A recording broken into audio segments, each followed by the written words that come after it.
Hi everyone, welcome back. फिर से मैं आ गई हूँ एक नए ब्लॉग के साथ। और आज का दिन भी कैसा जाता है चलिए आप लोगों के साथ शेयर करती हूँ। और आज का दिन स्टार्ट करते हैं। तो मैं निकल गई थी एकेडमी मेरे पार्टनर के साथ, और मेरा पार्टनर आज मुझको पहुँचा दे रहा था बिकॉज़ धूप भी नहीं था, मौसम काफ़ी अच्छा लग रहा था देख के। और देखिए मैं चली गई थी यहाँ, ये जो फ्लाईओवर है, फ्लाईओवर बोलते हैं ना, क्या बोलते हैं, ओवर ब्रिज, इसको तो हर कोई देखा ही होगा ईटानगर में। तो यहाँ से घूम के जाना होता है। तो देखिए आज वेदर भी काफ़ी ब्यूटीफुल लग रहा था, धूप भी नहीं था ज़्यादा, बट जो पहाड़ का जो टॉप में, जो पिक में धूप दिखाई दे रहा था, तो काफ़ी ब्यूटीफुल लग रहा था। तो हम लोग चले गए थे एकेडमी पहुँचने के बाद आज एकेडमी में थीम था। अभी एडिशनल एग्ज़ाम तो हो ही रहा है उन लोगों का, मतलब एक प्रॉपर वे में रेडी करना होता है। तो इन लोग ऐसा है कि जो पार्टनर में डिवाइड कर लेते हैं और एक दूसरा को सजाने का इन लोगों का टास्क रहता है, और प्रॉपर वे में मेकअप करके ड्रेस को पहना के मुझको दिखाते हैं। तो इन लोगों का ऐसा एडिशनल एग्ज़ाम चल रहा है। जैसे कि आज जो मॉडल बन रहा है, नेक्स्ट दिन फिर वो लोग मॉडल बनेगा, और जिस दिन जो मेकअप आर्टिस्ट बन रहा है नेक्स्ट दिन वो लोग मॉडल बनेगा। तो ऐसा करके थीम मैं देती हूँ एग्ज़ाम से पहले। अभी एग्ज़ाम तो 26 से है इन लोगों का, तो ऐसा थीम मैंने डिवाइड करके रखा है। हर किसी को करना पड़ता है ऐसा, जो मैं रखती हूँ क्लास में। और यहाँ पर जूनियर लोगों का भी अभी क्या है कि हाथ से फेस में आ गया है, उन लोग अभी फेस में आईब्रो आई मेकअप करेगा, उसके बाद थोड़े दिन के बाद फिर बेस में भी जाएगा।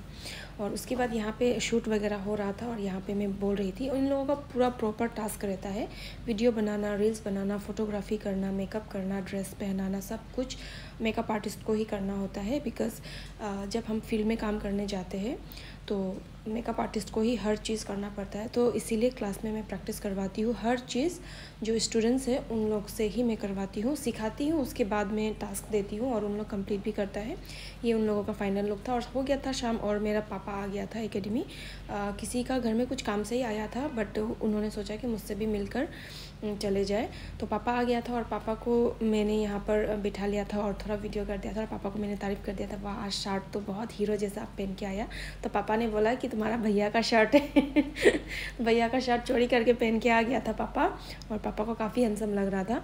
और पापा बोल रहा था कि घर जाएगा, बट मैंने कहा कि नहीं, मेरे साथ चलो, हम लोग साथ में खाना पीना खाएंगे, अच्छा लगेगा, बाद में आपको रात को छोड़ देंगे। रहते तो हम लोग ईटानगर पे ही है, बट अलग अलग घर में रहना हो रहा है, तो इसलिए थोड़ा मुश्किल होता है। पार्टनर आ गया था मुझे लेने के लिए, और देखिए एक ही फ्रेम में मेरा लाइफ का दो इम्पॉर्टेंट पर्सन एक ही फ्रेम में है, मेरा पार्टनर और मेरा पापा। लाइफ में मतलब ऐसा है कि सबसे ज़्यादा प्यार मैं इन दोनों से ही करती हूँ, और ये दोनों ही मेरे लिए सब कुछ है। तो बहुत ज़्यादा प्यार करती हूँ मेरे पापा और मेरे पार्टनर को। बाकी लोगों को भी प्यार करती हूँ, बट सबसे ज़्यादा इन दोनों को मैं प्यार करती हूँ।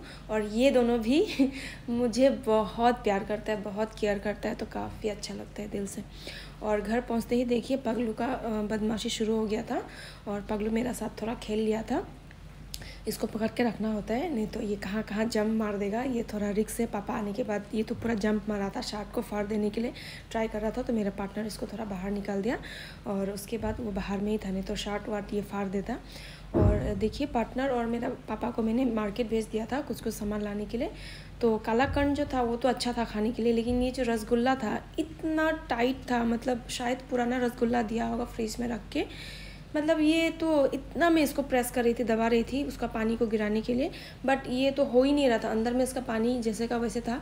अलग अगर रसगुल्ला को मैं इतना प्रेस करती तो शायद वो टूट के दो भाग भी हो जाता, बट ये कुछ भी नहीं हो रहा था। राजस्थान स्वीट से लिया था, बट ये उम्मीद नहीं रखता था। कुछ भी हम लोग स्वीट्स लेते हैं तो वहीं से लेते हैं, अच्छा मिलता है, बट उस दिन थोड़ा डिसपॉइंट हो गई थी मैं, बिकॉज़ इतना ख़राब रसगुल्ला दिया था, खा के भी मज़ा नहीं आया। और फ्रूट्स भी लेके आया था। फ्रूट्स में था यहाँ पे बनाना, ग्रेप्स, पोमीग्रेनेट और एप्पल, और ये मैंगो।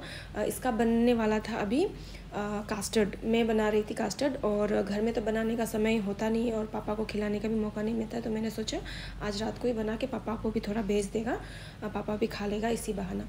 तो कास्टर्ड पाउडर मेरे पास ऑलरेडी था, और उसको मैंने दूध में घोल लिया था।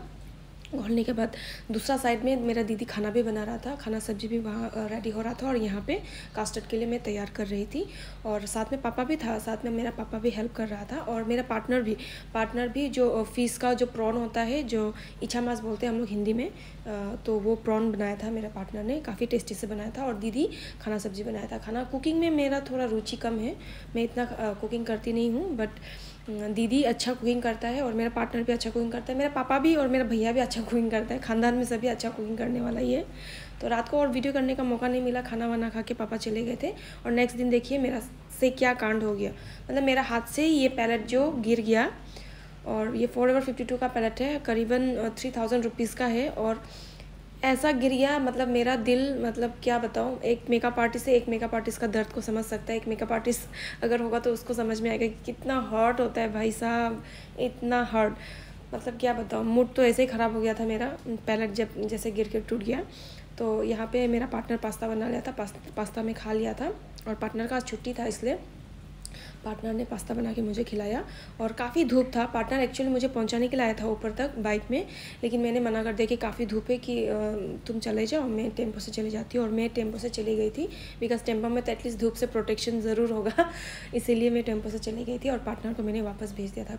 एकेडमी पहुँचते ही देखिए ये जो मेरे हाथ में ग्रेप्स है, ये कोई नॉर्मल ग्रेप्स नहीं, ये कुछ जंगली ग्रेप्स है। शायद बहुत लोगों को पता होगा, बहुत लोगों को पता नहीं भी होगा। लाइफ में मैंने फर्स्ट टाइम खाया ये जंगली ग्रेप्स। थोड़ा खट्टा लगता है और अंदर में थोड़ा जेली जेली टाइप का है, और अंदर में गुटी भी होता है, सीड भी मिलेगा। तो काफ़ी अच्छा लगा मुझे, तो थोड़ा खट्टा था बट मुझे तो काफ़ी टेस्टी लगा। मैंने सोचा कि आधा मैं घर लेके आऊँगी, बट बाद में मैं भूल ही गई, पता नहीं अभी किसका पास है क्या। अभी एकेडमी जाऊँगी तो मैं चेक करूँगी वहाँ है कि नहीं है। और इन लोगों का भी आज था एडिशनल एग्ज़ाम, मतलब कल जो हुआ था आज एक्सचेंज हो गया था इन लोग। और ये जो चूचू आप लोगों को दिख रहा है, ये काबाक लेकर के आया था, मतलब किसी फ्रेंड से उन्होंने लिया था और इसको ये पालने वाला था। तो इतना क्यूट लग रहा था देख के, इसको मैं बुला रही थी तो मेरे सामने भी आ रहा था। और इतना क्यूट है, इतना क्यूट है, मैं क्या बताऊँ। तो मैं काबाक से पूछ भी रही थी इसको बेसिन में नहा दूँ, तो काबाक ने बोला कि ठीक है मैं घर जाके नहा देती हूँ। तो उसका बाद मैंने और नहीं नहा दिया। और ऐसे भी मेकअप एकेडमी है, तो मैंने सोचा कि ठीक है फिर पानी वानी इधर उधर गिरेगा, अच्छा नहीं लगेगा, तो मैंने उसको नहीं नहा दिया। बट वो दिन भर था, दिन भर हम लोगों के साथ ही था। वो सो रहा था एक कोना में, बिल्कुल भी बदमाशी नहीं था, बिल्कुल भी एकदम नॉर्मल वे में, जैसा पैड होता है, जैसा डॉगी होता है वैसे ही था। तो मैं सोच रही थी मेरा पगलू अगर उसको देखेगा वो तो खेल खेल के मरा देगा उसको, पगलू तो पागल ही है। तो देखिए शाम हो गया था, इन लोगों का लुक भी तैयार हो गया था। और इस टाइम में मैं लाइव भी आई थी, आप लोग मेरा लाइव को भी जाके चेकआउट कर सकते हैं। मैंने सबका लुक एक एक करके दिखाया था और काफ़ी ब्यूटीफुल लग रहा था सभी लोग। हो गया था शाम में और मेरे पार्टनर निकल गए थे आकाशदीप के अंदर। आकाशदीप के अंदर कुछ काम था, बहुत ज़्यादा ट्रैफिक था यहाँ पे, हमेशा हमेशा ट्रैफिक रहता ही है। ट्रैफिक मतलब पार्किंग का प्लेस ही नहीं मिलता है। उसके बाद मेरा पार्टनर और मैं पहुँच गया था घर। घर पहुंचने के बाद भांजा का साथ थोड़ा मजाक मस्ती कर लिया था मैंने भी, क्योंकि भांजा भी दिन भर घर में अकेला ही रहता है। इसका स्कूल लगवाना पड़ेगा, अभी नेक्स्ट ईयर से शायद इसका स्कूल भी जाना कर देंगे हम लोग। और मैं इसको सिखा रही थी कि ब्लॉग बनाना, वीडियो बनाना, क्या बोलना है नहीं बोलना। और वो शर्म कर रहा था क्योंकि उसका आदत नहीं, वो लोटपोट हो रहा था, पूरा उल्टा पुल्टा हो रहा था। तो उसको मैं सिखा रही थी। और इसका जो है मेरा जो भांजा है वो आसाम से आया है, तो उसका आधा हिंदी आधा बंगाली होता है, तो सुनने के लिए और भी मज़ा लगता है। तो पार्टनर को यहाँ पर खाना दिया जा रहा था और पार्टनर देखो सियाल जैसे देख रहे खाना का स्मेल सुन के। तो उसको भी हम लोगों ने खाना दे दिया था। और जो कस्टर्ड बच गया था फ्रिज में रख दिया था, और आधा कस्टर्ड तो पापा को भी दे दिया था। तो आज का दिन मेरा ऐसा ही ख़त्म होता है। मिलते हैं नेक्स्ट ब्लॉग पे, और ज़रूर कमेंट करके बताना कि आप लोग कौन सा प्लेस से देख रहे हो। Thank you so much blog को देखने के लिए। मिलते हैं नेक्स्ट ब्लॉग पे, बाय।